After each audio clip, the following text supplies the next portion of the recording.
আগামী নির্বাচনে কেন্দ্র দখলের চেষ্টা হলে দাঁত ভাঙা জবাব, বাতিল হবে কেন্দ্রের ভোট, হুঁশিয়ারি সিইসির।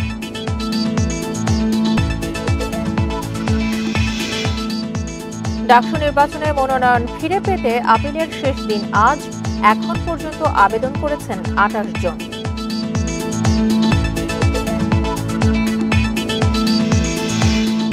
কিছুক্ষণের মধ্যে ঢাকায় আসছেন পাকিস্তানের উপপ্রধানমন্ত্রী। সম্পর্ক উন্নয়ন সহ নানা বিষয়ে হবে আলোচনা।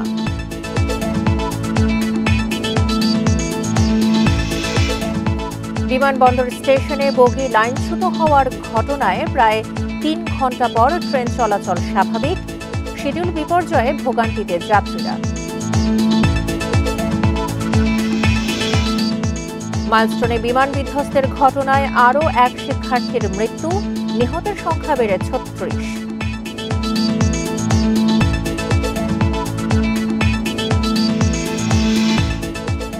স্বাগত বিরতিহীন সংবাদ দুপুরে আপনাদের সাথে আছি সঞ্চারী মজুদ্দমা। শুনছিলেন শিরোনাম, চলে যাচ্ছি পুরো খবরে। আগামী জাতীয় নির্বাচনে ভোটকেন্দ্র দখল সহ যে কোনো অপতৎপরতায় দাঁত ভাঙা জবাবের হুঁশিয়ারি দিয়েছেন প্রধান নির্বাচন কমিশনার এএমএম নাসির উদ্দিন। আগের মতো ভোটকেন্দ্র দখল, ব্যালট বাক্স ছিনতাই বা অস্ত্রবাজি করে নির্বাচনে জয়ের আর কোনো সুযোগ নেই বলেও জানান তিনি। সকালে রাজশাহীতে ইসি কর্মকর্তাদের সঙ্গে এক সভায় এসব কথা বলেন তিনি। শনিবার সকালে রাজশাহী অঞ্চলের নির্বাচন কর্মকর্তাদের সাথে মতবিনিময় সভায় অংশ নেন প্রধান নির্বাচন কমিশনার এএমএম নাসির উদ্দিন। সভায় যোগদানের আগে সাংবাদিকদের সঙ্গে কথা বলেন সিইসি। ফেব্রুয়ারিতে জাতীয় নির্বাচন আয়োজনের প্রস্তুতি চলছে উল্লেখ করে এএমএম নাসির উদ্দিন বলেন, পিআর পদ্ধতি নিয়ে রাজনৈতিক দলগুলোর বিতর্কে জড়াবে না কমিশন। এইরকম কোনো আইন হয়, পিআর পদ্ধতিতে হবে, ওই জন্য কোনো আইন হয়, শাসনতন্ত্র যদি পরিবর্তন হয়, সেটা একটা ভিন্ন প্রসঙ্গ। এটা এখনও রাজনৈতিক আলোচনার পর্যায়ে আছে, তর্ক বিতর্কের পর্যায়ে আছে। এটা রাজনীতিবিদদের ব্যাপার। যদি আইন পরিবর্তন হয়, শাসনতন্ত্র পরিবর্তন হয়, এই ধরনের কোনো আইন আসে, তো সেটা ভিন্ন ব্যাপার। কিন্তু আমরা ওই রাজনৈতিক কোনো বিতর্কের মধ্যে আমরা যেতে চাই না। জাতীয় নির্বাচন সুষ্ঠু করতে কমিশন কঠোর অবস্থানে রয়েছে জানান সিইসি। আগের মতো কেন্দ্র ও ব্যালট বাক্স দখল বা অস্ত্রবাজি করে জয়ের স্বপ্ন দেখে লাভ নেই বলেন তিনি। দখলের চেষ্টা হলে কেন্দ্রের ফলাফল বাতিল হবে সাফ জানান সিইসি। কেন্দ্র দখলের ইতিহাস ভুলে যান। ভোটের বাক্স দখলের নিয়ত যদি থাকে আপনারা দয়া করে সরে আসুন এই নিয়ত থেকে। আমরা অত্যন্ত কঠোর অবস্থানে থাকবো এবার ইনশাল্লাহ। দাঁত ভাঙা জবাব দিতে হবে। ক্যান্সেল করে দেবো পুরা, যদি এরকম যে অনিয়ম দেখি যে একটা পুরা কেন্দ্রে পুরো একটা কনস্টিটিউয়েন্সিতে গোলমাল হয়েছে। গুজব ও অপপ্রচার রোধে সামাজিক মাধ্যমের তথ্য নিশ্চিত না হয়ে শেয়ার না করার আহ্বান জানান প্রধান নির্বাচন commissioner. Ahsan Habib, Apu, independent news, Rajshahi. জনগণ নির্বাচনমুখী হলে কোনো ষড়যন্ত্র কাজে আসবে না। প্রধান উপদেষ্টার ঘোষিত সময় অনুযায়ী ফেব্রুয়ারিতে নির্বাচনের জন্য সব ধরনের প্রস্তুতি নেওয়া হচ্ছে বলে জানিয়েছেন স্বরাষ্ট্র উপদেষ্টা জাহাঙ্গীর আলম চৌধুরী। সকালে রাজধানীর গাবতলীতে বাংলাদেশ কৃষি উন্নয়ন কর্পোরেশনের হিমাগারে কেন্দ্রীয় বীজ পরীক্ষাগার পরিদর্শন শেষে এসব কথা বলেন তিনি। জানান, জনগণ নির্বাচনমুখী, তাই নির্বাচন নিয়ে কোনো ষড়যন্ত্র কাজে আসবে না। নির্বাচন নিয়ে যে কোনো ষড়যন্ত্র সরকার প্রতিহত করবে বলেও মন্তব্য করেন তিনি। অবৈধ অস্ত্র উদ্ধার চলমান প্রক্রিয়া উল্লেখ করে স্বরাষ্ট্র উপদেষ্টা আশা করেন নির্বাচনের আগেই সব অস্ত্র উদ্ধার করা সম্ভব হবে। নির্বাচনের প্রস্তুতি যেভাবে নেওয়া দরকার আমরা ওভাবে প্রস্তুতি নিচ্ছি। আল্লাহ দিলে ফেব্রুয়ারি মাসে নির্বাচন করতে আমাদের কোনো ধরনের অসুবিধা হবে না। মাননীয় চিফ অ্যাডভাইজার যে রোড ম্যাপটা ডেটটা বলে দিচ্ছে, আমার রোড ম্যাপটা তো ইলেকশন কমিশন দিবে। আমরা ওইভাবে আমরা ইলেকশন করার জন্য প্রস্তুতি নিচ্ছি এবং আমরা ওই সময়। এবার নির্বাচন ইস্যুতে আলোচনা করতে রাজধানীর বনানী থেকে আমাদের সঙ্গে যোগ দিচ্ছেন বিএনপির স্থায়ী কমিটির সদস্য অবসরপ্রাপ্ত মেজর হাফিজউদ্দিন আহমেদ। মেজর হাফিজউদ্দিন আহমেদ, আপনাকে স্বাগত জানাচ্ছি বিরতিহীন সংবাদ দুপুরে। শুরুতেই একটু জানতে চাই যে অনেক বিষয়ে তো আলোচনা ছিল, কিন্তু বর্তমানে যে নির্বাচন কমিশন এবং সরকারের যে অবস্থা এবং যেসব বক্তব্য পাওয়া যাচ্ছে, তাতে কি ঘোষিত সময় নির্বাচন আয়োজন নিয়ে আশঙ্কার কোনো সুযোগ আছে বলে আপনি মনে করেন? আজকে প্রধান নির্বাচন কমিশনার এবং স্বরাষ্ট্রমন্ত্রী যেভাবে নির্বাচনে কঠোর অবস্থান নেবেন সকল ধরনের রিগিং এর প্রচেষ্টার বিরুদ্ধে, এটি শুনে দেশবাসী আশ্বস্ত হয়েছে, আমরাও আশ্বস্ত হয়েছি। নির্বাচন সম্পর্কে সাম্প্রতিককালে কিছুটা বিরূপ মনোভাব প্রকাশ করছে বা কিছুটা ধূম্রজালের সৃষ্টি করেছে দুটি রাজনৈতিক দল। তারা এই পিআর পদ্ধতি নিয়ে অহেতুক জল ঘোলা করছেন। এই জনগণ যে দীর্ঘ শত বছর ধরে ভোট দিয়ে আসছে যে পদ্ধতিতে, সেই পদ্ধতিতে হঠাৎ কি অসুবিধা হলো আমরা বুঝতে অক্ষম। শুধুমাত্র নির্বাচনকে বিলম্বিত করার জন্য অসৎ উদ্দেশ্যে দুই একটি রাজনৈতিক দল এই ধরনের কথাবার্তা বলে। আমরা মনে করি বর্তমান সরকার যদি এখনকার মতো ফার্ম থাকে, দৃঢ় থাকে, তাহলে ফেব্রুয়ারিতে জাতীয় নির্বাচন ভালোভাবে অনুষ্ঠিত হতে পারবে এবং আমরা তাদের আজকের কথায় কিছুটা আশ্বস্ত হয়েছি। আপনি যেমনটি বলছিলেন যে আজকের কথায় আপনারা আশ্বস্ত হয়েছেন এবং আমরাও বেশ আশাবাদী, কিন্তু বর্তমানে যে আইন শৃঙ্খলার পরিস্থিতি, সেক্ষেত্রে কি কোনো শঙ্কা তৈরি হতে পারে বলে মনে হচ্ছে? বর্তমানে পুলিশ বাহিনী নিষ্ক্রিয়, এটা একটা অসুবিধাজনক ঘটনা। এতদিন প্রধান ভূমিকা পুলিশ বাহিনী পালন করত এবং সামরিক বাহিনী থাকতো স্ট্যান্ড বাই, বা কোনো বিপদ হলে বা কোনো ধরনের সন্ত্রাস দেখা গেলে হয়তো তারা কখনো কখনো ইন্টারফেয়ার করেছে। তো এখন এই প্রধান নির্বাচনটি সুষ্ঠুভাবে অনুষ্ঠানের জন্য আমাদেরকে, জনগণকে, ভোটারদেরকে প্রধানত নির্ভর করতে হবে সামরিক বাহিনীর উপরে। সশস্ত্র বাহিনী যদি ভালো অবস্থানে থাকে, শক্ত অবস্থানে থাকে এবং সকল ধরনের এই সন্ত্রাসকে প্রতিরোধ করার ইচ্ছা পোষণ করে, তাহলে সহজেই তারা করতে পারবে এবং সুন্দর একটা সুষ্ঠু নিরপেক্ষ নির্বাচন আমরা দেখতে পাবো বলে আশা করি। এখানে সশস্ত্র বাহিনীর ভূমিকা অত্যন্ত গুরুত্বপূর্ণ। এবং এই ক্ষেত্রে একটু বিষয় জানতে চাই যে অবৈধ অস্ত্র উদ্ধার চলমান রয়েছে এখন পর্যন্ত। স্বরাষ্ট্র উপদেষ্টা আশা প্রকাশ করেছেন যে নির্বাচনের আগে সবগুলো অবৈধ অস্ত্র উদ্ধারও সম্ভব হবে। এটি কি আদৌ সম্ভব হবে বলে আপনার মনে হচ্ছে? কিছুটা হয়তো সম্ভব হবে, এবং অস্ত্র যদি সত্যিকার অর্থে, আমাদের পুলিশ বাহিনী একসময় খুব দক্ষ ছিল, তারা যদি আগের অবস্থানে থাকতো বা এখন যদি তারা নিরপেক্ষভাবে বর্তমান সরকারকে সহায়তা করত, তাদের মনোবল যদি আগের মতো দৃঢ় থাকতো, নির্বাচনের আগেই অস্ত্রের 80% অস্ত্র উদ্ধার করা সম্ভব ছিল। বাট এখন পুলিশ বাহিনীর নিষ্ক্রিয়তার ফলে এই ইন্টেলিজেন্সটা নাই। পুলিশ বাহিনী যেহেতু গ্রামে গঞ্জে কাজ করে, তারা জানে কার কাছে অস্ত্র থাকতে পারে, কারা এইসব কাজ করেছে, অবৈধ কাজে লিপ্ত, তারাই প্রধান শক্তি যারা এটা অস্ত্র উদ্ধারে কাজে লাগে। তবুও আমরা আশা করি যে এখনো যথেষ্ট সময় আছে। এই সময়ের মধ্যে সরকার যদি আন্তরিক হয়, সশস্ত্র বাহিনীকে কাজে লাগিয়ে পুলিশ বাহিনীকে একটু উৎসাহ দিয়ে, তাহলে অস্ত্র উদ্ধারে অনেকটাই সফল হবে। দু একটি দল তো আমরা দেখেছি যে এক পর্যায়ে ইসির নিরপেক্ষতা নিয়েও প্রশ্ন তুলেছিল, সেক্ষেত্রে আপনাদের মতামত কি? বর্তমান ইসিকে আমাদের কাছে নিরপেক্ষ বলে মনে হয়। এখানে যারা কর্মরত রয়েছেন, প্রধান ইলেকশন কমিশনার এবং অন্যরা, তারা তাদের কর্মজীবনে দক্ষতার এবং সততার পরিচয় দিয়েছে। আমরা আশাবাদী এই ধরনের একটি ভালো দক্ষ নির্বাচন কমিশনের অধীনে সুষ্ঠু নির্বাচন আগামীতে অনুষ্ঠিত হতে যাচ্ছে। আপনাকে অসংখ্য ধন্যবাদ আমাদেরকে সময় দেওয়ার জন্য। আমরাও আশা করছি একটি সুষ্ঠু নিরপেক্ষ নির্বাচন আয়োজন হতে পারে। নিয়মিত নির্বাচন ও জবাবদিহিতা নিশ্চিত হলে সামাজিক সুরক্ষা নিশ্চিত হবে বলে মন্তব্য করেছেন বিএনপির মহাসচিব মির্জা ফখরুল ইসলাম আলমগীর। আওয়ামী লীগ দেশকে সর্বশান্ত করেছে উল্লেখ করে তিনি বলেন, সচিবালয়ে আমলাদের দৌরাত্ম্যের কাছে উপদেষ্টারা অসহায়।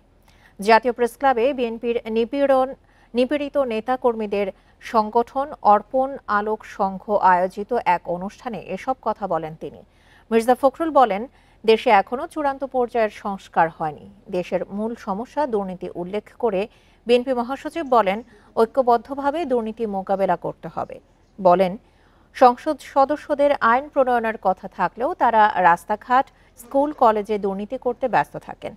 অভিযোগ করেন, স্কুল শিক্ষকরা সমস্যা নিয়ে ঢাকায় আসেন কারণ জেলা পর্যায়ে আমলারা ঘুষ নেন।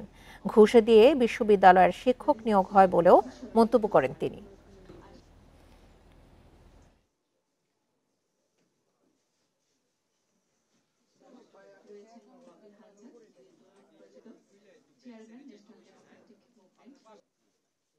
আমলারা বসে আছে, তারাই সবকিছু নির্ধারণ করেন। আমাদের উপদেষ্টারা যারা দায়িত্ব পালন করছেন এখন, অনেক ক্ষেত্রে তারা অসহায়। সবাই মিলে একটা শুরু করতে পারি, যে শুরুটা দিয়ে আমরা একটা ভবিষ্যৎ একটা বাংলাদেশ যেটা বৈষম্যহীন বাংলাদেশের দিকে আমরা এগিয়ে যেতে পারবো। ধন্যবাদ সকলকে।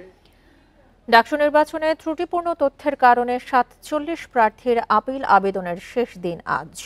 বিকেল ৪টা পর্যন্ত আপিলের আবেদন করার সুযোগ পাবেন প্রার্থীরা।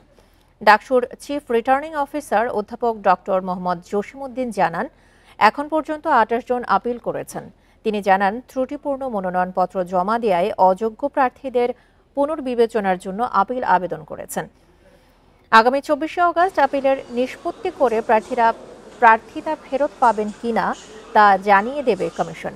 এছাড়া যেসব প্রার্থীর বিরুদ্ধে অপরাধের অভিযোগ পাওয়া যাবে তাদের প্রার্থিতা নিয়েও সিদ্ধান্ত নেবে আপিল নিষ্পত্তি কমিটি।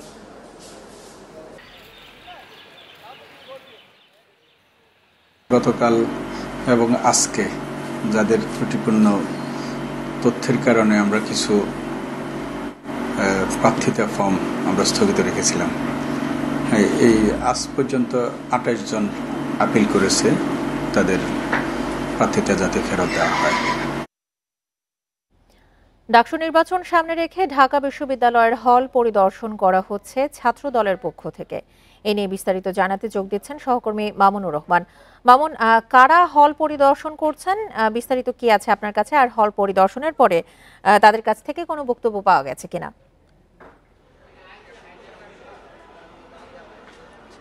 হল পরিদর্শন কিন্তু এখনো ছাত্র দলের যে ভিপি পদপ্রার্থী আবিদুল ইসলাম খান, সে কিন্তু এখনো করছেন। সে কিছুক্ষণ আগে হলে প্রবেশ করেন, তার ১টার দিকে প্রবেশ করার কথা থাকলেও বেলা ২টা নাগাদ সে প্রবেশ করেন। প্রবেশের পরপর সে এই হলের যে ক্যান্টিন রয়েছে, খাবারের ক্যান্টিন, সেখানে প্রবেশ করে শিক্ষার্থীদের সাথে কুশল বিনিময় করেন এবং হলের যে কি অবস্থা, খাবারের মান থেকে শুরু করে নিরাপত্তা ব্যবস্থা নিয়ে তারা এখনও কথা বলছেন শিক্ষার্থীদের সাথে। এবং কথা বলার শেষে কিন্তু সাংবাদিকদের সাথে তিনি কথা বলবেন, তখন হয়তো আরও বিস্তারিত জানা যাবে। এছাড়া সকালে আমি ডাকসু নির্বাচন যে চিফ রিটার্নিং অফিসার তার সাথে কথা বলেছি। আপনি যেমনটি বলছিলেন যে এখন অবধি ৪৭ জন যে স্থগিত হয়েছিল তাদের মধ্যে ২৮ জন ইতিমধ্যে আবেদন করেছেন। আবেদনের প্রেক্ষিতে তাদের বেশিরভাগেরই কিন্তু যে সমস্যাটি ছিল, সেই সমস্যাটি ছিল তাদের নামের বানানে ভুল, তারা যে পদে দাঁড়িয়েছে, কেউ কেউ একাধিক পদে দাঁড়িয়েছে। এই বিষয়ের কারণে কিন্তু তাদের পদগুলো স্থগিত করা হয়েছিল, মনোনয়নপত্রগুলো। কিন্তু এইগুলোর ব্যাপারে আগামীকাল ২৪ অক্টোবর যেই আপিল নিষ্পত্তি কমিটি রয়েছে, সেই কমিটি কিন্তু সিদ্ধান্ত নেবেন। আমাদের প্রশ্ন ছিল যে যাদের বিরুদ্ধে অপরাধ বা বিগত সময় ফ্যাসিবাদের সাথে জড়িত ছিল, জুলিয়াস সিজারের মতো যারা চিহ্নিত লোক ছিল, তাদের ব্যাপারে কি সিদ্ধান্ত নেওয়া হয়েছিল। সেক্ষেত্রে চিফ রিটার্নিং অফিসার জানিয়েছেন যেটি, সে বলছিলেন যে এই পুরো বিষয়টি তারা অভিযোগ আকারে পেলে সেটি তারা জানাবেন হলো আপিল নিষ্পত্তি কমিশনের কাছে। সেখান থেকে আসলে তারা মূল সিদ্ধান্ত নেবেন। এবং সে আরেকটি বিষয় যে নিশ্চিত করেছেন যে কারো বিরুদ্ধে যদি অপরাধী এরকম প্রমাণ মিলে, তাহলে কাউকে কিন্তু এই মনোনয়নপত্র রাখা হবে না। তাদের যে ভোটের যেই সুবিধা, সে কিন্তু বাতিল করা হবে, স্থগিত করে দেওয়া হবে সাথে সাথে। সেটি যদি নির্বাচনের একদিন আগেও হয়ে থাকে, সেক্ষেত্রে কিন্তু সেটি করা হবে। আরেকটি প্রোগ্রামে কিন্তু ঢাকা বিশ্ববিদ্যালয়ের ভিসি নিয়াজউদ্দিন সে বলেছেন যে সকলের সহযোগিতায়, সকল রাজনৈতিক দলের সহযোগিতায় কিন্তু একটি সুষ্ঠু নির্বাচন তিনি করতে চান। এক্ষেত্রে যারা অংশগ্রহণ করেছেন এবং প্রশাসনে যারা রয়েছে, সকলের সহযোগিতা কিন্তু দরকার বলেছেন। এবং সে আরেকটি গুরুত্বপূর্ণ কথা বলেছেন যে পুরো জাতি, পুরো দেশ এই ডাকসু নির্বাচনের দিকে তাকিয়ে রয়েছে, তাই তার উপর যে গুরুত্বপূর্ণ দায়িত্ব তিনি সুষ্ঠুভাবে সম্পন্ন করতে চান। এবং এর ব্যাপারে যদি কেউ তার সহযোগিতা না করেন, তিনি পরবর্তী তার কোনো সহযোগিতা করবেন না বলে একটি হুমকির সুরে কিন্তু তিনি এই কথাটি বলেন। তারপর কিন্তু আমরা এই যে ডাকসুর নিয়ে যে ছাত্র দলের যে হল পরিদর্শন, সেখানে আসি এবং হল পরিদর্শন এখনও চলছে। এবং ছাত্র দলের পরিদর্শন শেষে বিস্তারিত জানালে হয়তো আপনাদেরকে আরও বিস্তারিত জানাতে পারবো। ঢাকা বিশ্ববিদ্যালয় অমর ২১ হল থেকে এই ছিল সর্বশেষ আমার কাছে ডাকসু নিয়ে। নির্বাচনকে সামনে রেখে ঢাকা বিশ্ববিদ্যালয়ের হল পরিদর্শন করা হচ্ছে ছাত্র দলের পক্ষ থেকে। এই বিষয়ে বিস্তারিত তথ্য জানাচ্ছিলেন আমাদের সহকর্মী মামুনুর রহমান। ২ দিনের সফরে কিছুক্ষণের মধ্যে ঢাকায় আসছেন পাকিস্তানের উপপ্রধানমন্ত্রী ও পররাষ্ট্রমন্ত্রী ইসহাক দার। তার সফরে ৭১-এর গণহত্যার জন্য আনুষ্ঠানিক ক্ষমা প্রার্থনা ও পাওনা আদায়ের বিষয়ে আলোচনা হবে বলে জানিয়েছেন পররাষ্ট্র উপদেষ্টা তৌহিদ হোসেন। ইসলামাবাদের সাথে ঢাকা স্বাভাবিক সম্পর্ক রক্ষা করতে আগ্রহী বলেও জানান উপদেষ্টা। এই সফরে প্রধান উপদেষ্টা অধ্যাপক মোহাম্মদ ইউনুস, পররাষ্ট্র উপদেষ্টা মোহাম্মদ তৌহিদ হোসেন এবং বিভিন্ন রাজনৈতিক নেতাদের সঙ্গে বৈঠক করবেন পাকিস্তানের উপপ্রধানমন্ত্রী। দ্বিপাক্ষিক সম্পর্কের সম্পূর্ণ পরিসর এবং বেশ কয়েকটি আঞ্চলিক ও আন্তর্জাতিক বিষয় নিয়ে আলোচনা হবে বলে বিভিন্ন কূটনৈতিক সূত্র জানিয়েছে। বিএনপি চেয়ারপারসন বেগম খালেদা জিয়া এবং জামায়াতে ইসলামের নেতাদের সঙ্গে পাকিস্তানের পররাষ্ট্রমন্ত্রীর সৌজন্য সাক্ষাতের কথা রয়েছে। এক যুগেরও বেশি সময় পর ঢাকা সফরে আসছেন পাকিস্তানের উপপ্রধানমন্ত্রী এবং পররাষ্ট্রমন্ত্রী।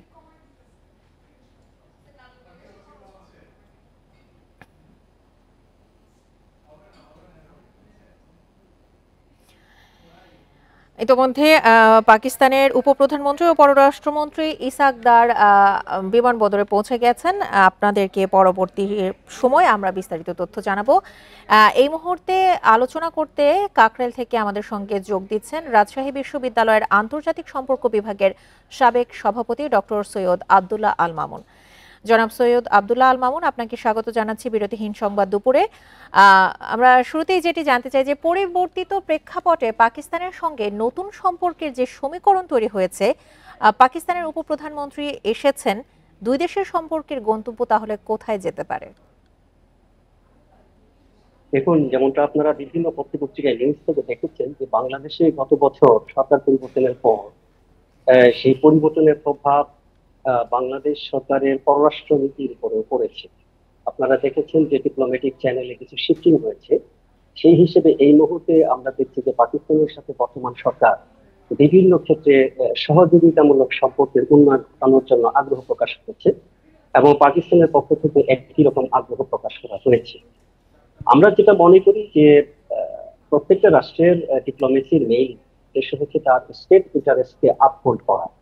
এখন বর্তমান সরকারের যারা রয়েছেন তারা যদি মনে করেন যে পাকিস্তানের সাথে সম্পর্ক উন্নয়নের মাধ্যমে বাংলাদেশের স্বার্থ সুরক্ষিত হবে, তাহলে আমাদের যে ফরেন পলিসি যেটা আমরা বলি যে সবার সঙ্গে বন্ধুত্ব, কারোর সাথে শত্রুতা নয়, সেই হিসেবে পৃথিবীর যে কোনো রাষ্ট্রের সাথেই আমাদের সম্পর্ক উন্নয়ন করাটা একটা জরুরি বিষয়।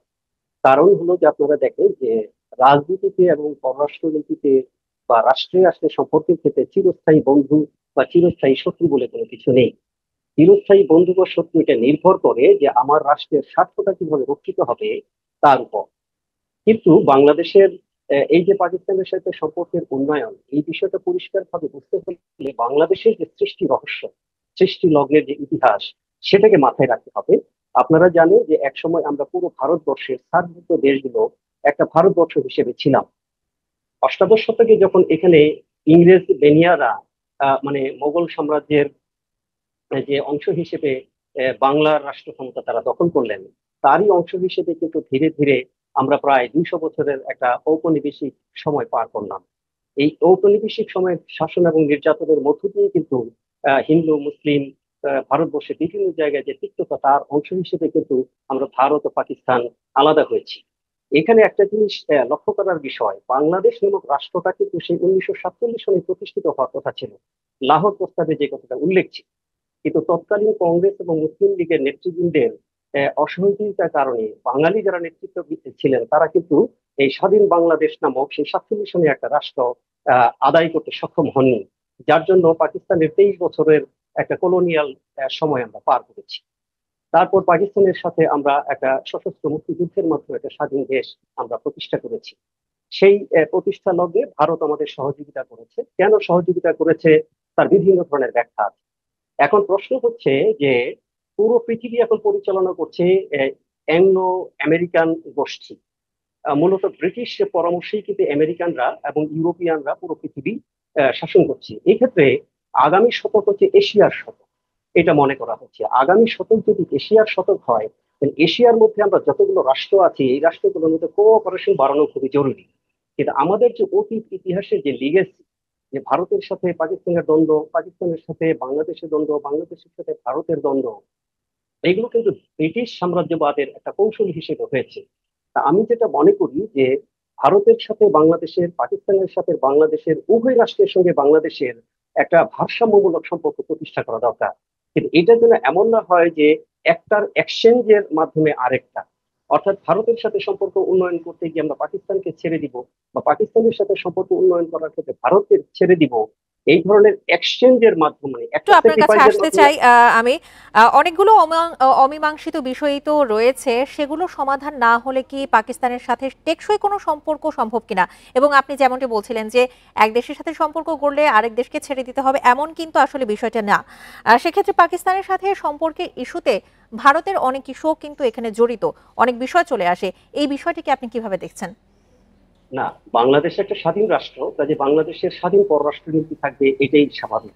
কাজে আমরা আমাদের পররাষ্ট্রনীতি নির্ধারণ করার ক্ষেত্রে যে ভারতের উপর নির্ভর করব এমন নয়, কিংবা পাকিস্তান দ্বারা পরিচালিত হব এমন নয়। এখানে আমাদের কূটনীতিতে একটা দক্ষতার পরিচয় দিতে হবে। আমাদের অবশ্যই ভারত হচ্ছে ঐতিহাসিকভাবে একটা বন্ধু রাষ্ট্র, কিন্তু আমাদের স্টেট ইন্টারেস্টে যদি তার দ্বারা মানে আমরা অ্যাচিভ করতে না পারি, সেই বন্ধুত্বের কিন্তু খুব একটা মূল্য নেই। পাশাপাশি পাকিস্তানের সাথে আমাদের যুদ্ধের মাধ্যমে আমরা যখন স্বাধীন হয়েছি, অনেকগুলো অমীমাংসিত ইস্যু কিন্তু আছে। আমরা কোঅপারেশনটা তখনই টেকসই হবে যখন সেই ঐতিহাসিক, অর্থনৈতিক এবং সাংস্কৃতিক সবকিছু মিলিয়ে যে অমীমাংসিত বিষয়গুলো আছে, সেই বিষয়গুলো যখন স্পষ্টভাবে মানে উভয় রাষ্ট্র একমত হবে যে হ্যাঁ আমরা এখন এই জিনিসগুলো রিজলভ করে ফেলেছি, তখন কিন্তু সম্পর্কটা টেকসই হবে। এখন এই যে পাকিস্তানের যে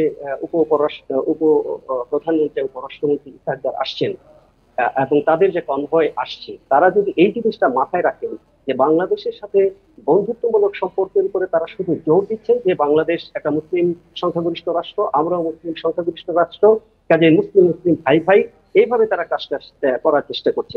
অবশ্যই আমরা মুসলিম রাষ্ট্র, বিশ্বের সমস্ত মুসলমান আমাদের ভাই, কিন্তু বাংলাদেশ যে রাষ্ট্রটা, এই রাষ্ট্রটার যে স্টেট ইন্টারেস্ট এবং এই বাংলাদেশের নিরাপত্তা, বাংলাদেশের অর্থনীতি, এগুলোর সাথে পাকিস্তানের সাথে তো দীর্ঘদিন যাবৎ অমীমাংসিত বিভিন্ন ইস্যু আছে, যেগুলো সময়ে সময়ে পাকিস্তান স্বীকারও করে নিয়েছে, কিন্তু তারা সেটা বাস্তবায়ন করে।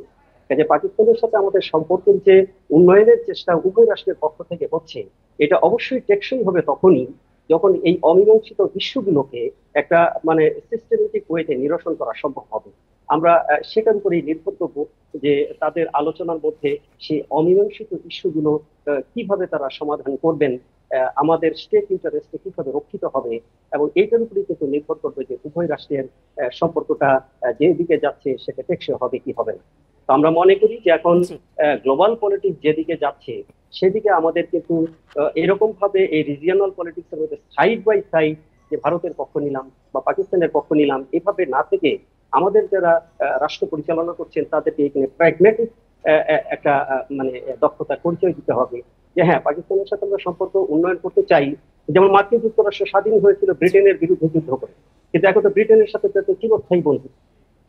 ফ্রান্সের সাথে ইংল্যান্ডের চিরস্থায়ী শত্রুতা ছিল, জার্মানির সাথে চিরস্থায়ী শত্রুতা ছিল, কিন্তু তারা তো এখন ইউরোপীয় ইউনিয়নের মাধ্যমে তাদের বিভিন্ন মানে যে ইস্যুগুলো মীমাংসা করে এখন কিন্তু ঐক্যবদ্ধ হয়েছে। কাজে ভারত, পাকিস্তান, বাংলাদেশ এই তিনটা রাষ্ট্রের অবশ্যই বন্ধুত্বমূলক সম্পর্ক হতে হবে, এবং এই ক্ষেত্রে অবশ্যই পারস্পরিক মানে যে স্টেট ইন্টারেস্ট সেগুলোকে চিহ্নিত করে এই তিনটা রাষ্ট্রের যদি সেভাবে আমরা ঐক্যবদ্ধ হতে পারি, তাহলেই আমার মনে হয় এই বন্ধুত্বমূলক সম্পর্কটা টেকসই হবে। না হলে হয়তো আমাদের সময়ের জন্য অপেক্ষা করতে হবে যে কি ঘটে। অবশ্যই। ডক্টর সৈয়দ আব্দুল আল মামুন, আপনাকে অসংখ্য ধন্যবাদ আমাদেরকে সময় দেওয়ার জন্য। নারায়ণগঞ্জের একটি বাসায় বৈদ্যুতিক শর্ট সার্কিট থেকে ফ্রিজের কম্প্রেসর বিস্ফোরণে 2 পরিবারের 9 জন দগ্ধ হয়েছেন। রাত 3:30টার দিকে নারায়ণগঞ্জ সিদ্ধিরগঞ্জে একটি বাসায় শর্ট সার্কিট থেকে আগুন লেগে এই দুর্ঘটনা ঘটে বলে জানিয়েছে fire service. Adamjee EPZ fire station incharge Milon Mia জানান, রাতে খবর পেয়ে তিনি এবং তার ফায়ার টিম দ্রুত ঘটনাস্থলে গিয়ে আগুন নেভায়। বাসায় রাখা ফ্রিজের বৈদ্যুতিক সংযোগটি ত্রুটিপূর্ণ হওয়ায় শর্ট সার্কিটের কারণে আগুন লাগে এবং কম্প্রেসর বিস্ফোরণ হয় বলে প্রাথমিকভাবে ধারণা ফায়ার সার্ভিসের। বাসায় এবং তার আশপাশে কোনো গ্যাসের লাইন নেই বলে জানান তারা। ভোর 6টার দিকে দগ্ধ 9 জনকে জাতীয় বার্ন ও প্লাস্টিক সার্জারি ইনস্টিটিউটের জরুরি বিভাগে আনা হয়। স্বজনরা জানান, রাতে হঠাৎ বিস্ফোরণে ঘর কেঁপে ওঠে। দগ্ধদের অনেকের শরীরের 30% পর্যন্ত পুড়ে গেছে বলে জানিয়েছেন বার্ন ইনস্টিটিউটের চিকিৎসকরা।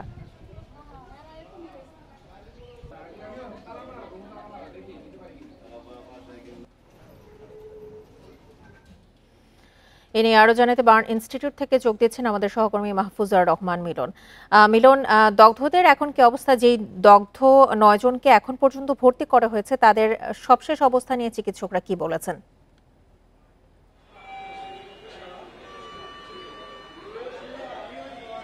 দেখুন, আমি এই মুহূর্তে আছি জাতীয় বার্ন ইনস্টিটিউটে।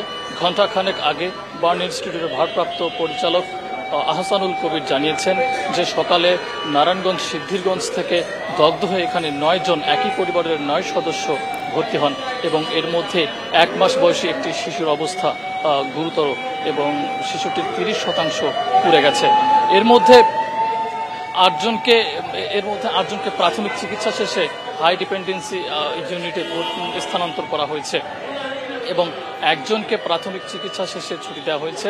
আমরা সর্বশেষ এই তথ্যগুলো পেয়েছি এবং এর মধ্যে আমরা এখানে আহতদের যারা স্বজন আছে তাদের সাথে আমরা কথা বলেছি এবং তাদেরকে আমরা বেশ বিচলিত অবস্থায় পেয়েছি। তারা আসলে ঘটনাটি কিভাবে ঘটেছে এর সুষ্ঠু তদন্ত ছাড়া কোনো কারণ তারা নিজেরাও বলতে পারছেন না। তবে বার্ন ইনস্টিটিউট থেকে তারা যেটি জানিয়েছে যে তিতাস গ্যাসের লিকেজ থেকে এই বিস্ফোরণটা ঘটেছে, কিন্তু এ নিয়ে বিভিন্ন মত রয়েছে। স্থানীয়রা বলছেন যে ওই বাসার আশপাশে গ্যাস লাইনের কোনো লাইন নেই। তবে পরিবারের সদস্যরা বলছেন যে তারা আসলে জানে না যে কিভাবে এই জিনিসটা হলো।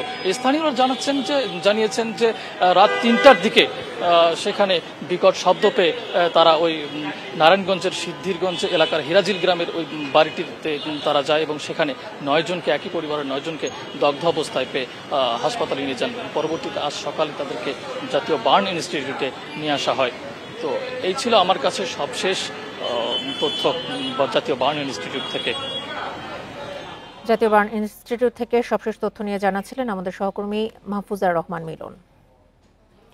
রাজধানীর বিমানবন্দর স্টেশনে বগি লাইনচ্যুত হওয়ার প্রায় 3 ঘন্টা পর ট্রেন চলাচল স্বাভাবিক হয়েছে, তবে শিডিউল বিপর্যয়ে ভোগান্তিতে পড়েছেন যাত্রীরা।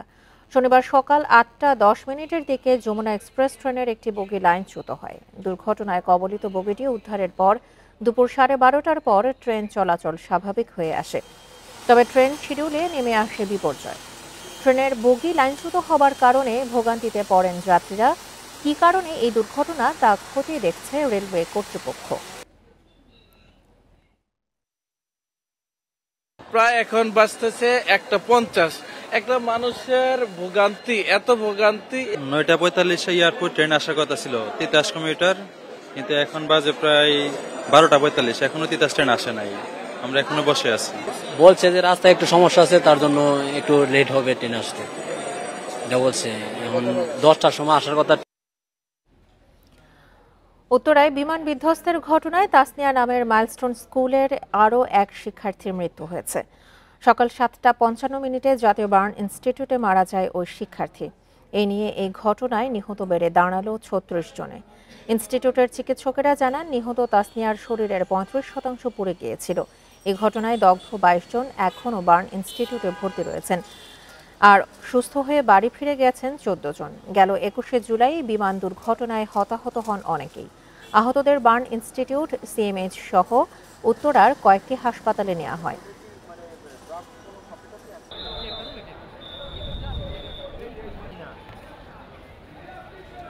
মুন্সিগঞ্জে সিনিয়র সাংবাদিক বিভু রঞ্জন সরকারের ময়নাতদন্ত সম্পন্ন হয়েছে। তার শরীরে আঘাতের চিহ্ন নেই বলে জানিয়েছেন চিকিৎসক। বেলা 11টায় মুন্সিগঞ্জ জেনারেল হাসপাতালের মর্গে ময়নাতদন্ত শেষে মরদেহ পরিবারের কাছে হস্তান্তর করা হয়। ময়নাতদন্ত শেষে চিকিৎসক জানান তার শরীরে আঘাতের চিহ্ন পাওয়া যায়নি, তবে আরও পরীক্ষা নিরীক্ষার জন্য শরীরের বিভিন্ন অংশ ঢাকায় পাঠানো হয়েছে। প্রতিবেদন আসার পরে মৃত্যুর কারণ নিশ্চিত হওয়া যাবে। এদিকে সাংবাদিক বিভু রঞ্জনের মরদেহ ঢাকায় আনার পর তার সিদ্ধেশ্বরের বাসায় নেওয়া হবে। সেখান থেকে সবুজবাগের বরেদশ্বরী কালী মন্দিরে সৎকার হওয়ার কথা রয়েছে। শুক্রবার মুন্সিগঞ্জের গজারিয়ায় মেঘনা নদী থেকে উদ্ধার করা হয় দৈনিক আজকের পত্রিকার জ্যেষ্ঠ সহকারী সম্পাদক বিভু রঞ্জন সরকারের মরদেহ।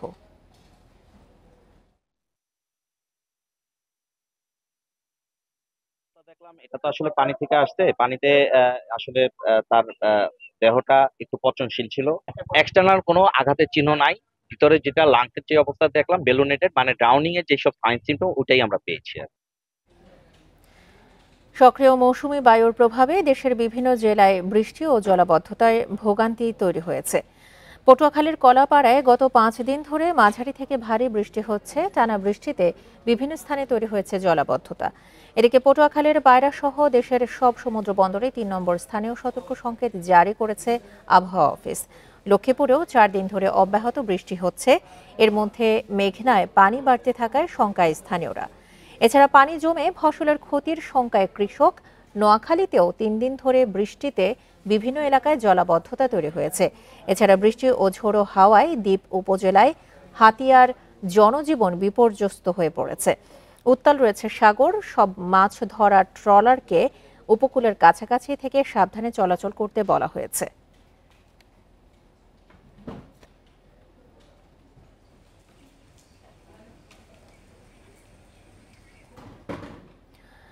এ বিষয়ে আরো জানাতে নোয়াখালী থেকে যোগ দিচ্ছেন সহকর্মী আবু নাসের। আবু নাসের, নোয়াখালীতে আজকের অবস্থা কেমন দেখছেন? আবহাওয়া পরিস্থিতি নিয়ে সবশেষ তথ্য জানাবেন। আর সাগর কতটা উত্তাল রয়েছে?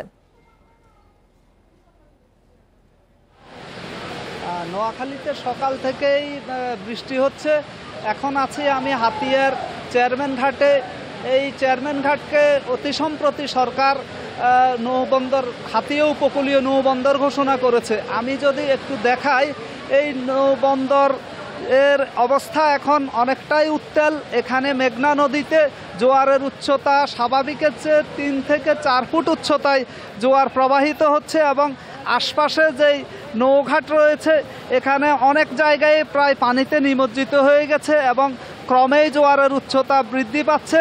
এবং গত 3 দিন থেকে হাতিয়াতে সব ধরনের নৌ পারাপার বন্ধ রাখার নির্দেশ দিয়েছে উপজেলা প্রশাসন, যেহেতু দুর্যোগপূর্ণ আবহাওয়া রয়েছে। এই পরিস্থিতিতে মানুষ আসলে দুপাড়েই চেয়ারম্যান ঘাট এবং নলচিরা ঘাট, তমরদ্দি ঘাট দুপাড়েই মানুষ আসলে আটকা পড়েছে।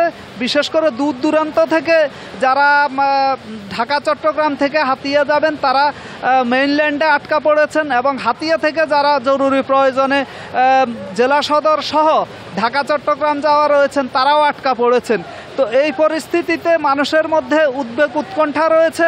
কবে নাগাদ এই পরিস্থিতি স্বাভাবিক হবে সেটি নিশ্চিত বলা যাচ্ছে না। যদিও আবহাওয়া অফিস থেকে জানানো হয়েছে 3 নম্বর স্থানীয় সংকেত দেখাতে বলা হয়েছে উপকূলীয় এলাকাগুলোকে, কিন্তু বাস্তবতা হচ্ছে এখানে পরিস্থিতি যা দেখা যাচ্ছে, জোয়ারের উচ্চতা স্থানীয় মানুষ বলছেন যে 5 থেকে 6-7 নাম্বার সিগন্যাল হলে যতটা জোয়ারের উচ্চতা থাকে ঠিক সেই পরিমাণ জোয়ারের উচ্চতা রয়েছে এবং ক্রমেই ঘাটের আশপাশের এলাকাগুলোতে ভাঙন বৃদ্ধি পেয়েছে এবং মাছ ধরা নৌকাগুলো কিন্তু ঘাটে অবস্থান করছে এবং যারা মাছ ধরার জন্য এখন ইলিশের মৌসুম দূরে যাবেন, সমুদ্রে যাবেন, তারা যেতে পারছেন না।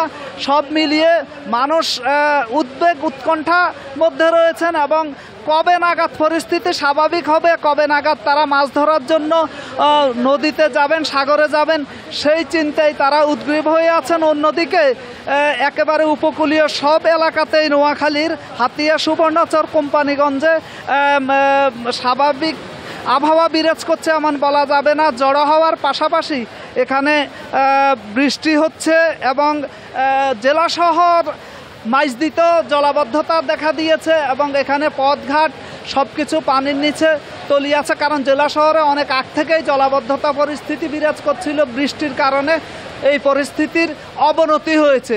তবে সবচাইতে বেশি খারাপ অবস্থা উপকূলীয় উপজেলা হাতিয়ার। এখানে সকাল থেকেই আসলে বৃষ্টি এক নাগাড়ে বৃষ্টি হচ্ছে। জেলা আবহাওয়া অফিস জানিয়েছে গতকাল হাতিয়াতে সর্বোচ্চ বৃষ্টিপাত রেকর্ড করা হয়েছে। আজকেও সকাল 9টা পর্যন্ত 90 মিলিমিটার বৃষ্টিপাত রেকর্ড করা হয়েছে এই হাতিয়াতে। তো এই হচ্ছে আমার কাছে হাতিয়ার চেয়ারম্যান ঘাট থেকে আবহাওয়ার সর্বশেষ পরিস্থিতি। নোয়াখালী থেকে সবশেষ তথ্য নিয়ে জানাচ্ছিলেন আমাদের সহকর্মী আবু নাসের। সিলেটে পুলিশ হেফাজতে নিহত রায়হান হত্যা মামলার আসামিরা একে একে জামিন পাওয়ার ন্যায় বিচার পাওয়া নিয়ে তৈরি হয়েছে শঙ্কা। সবশেষ জামিনে মুক্ত হয়েছেন মামলার প্রধান আসামি পুলিশের এসআই আকবর। হাইকোর্টের নির্দেশনার পরও মামলাটি দ্রুত নিষ্পত্তি না হওয়ায় ক্ষুব্ধ বাদীপক্ষ।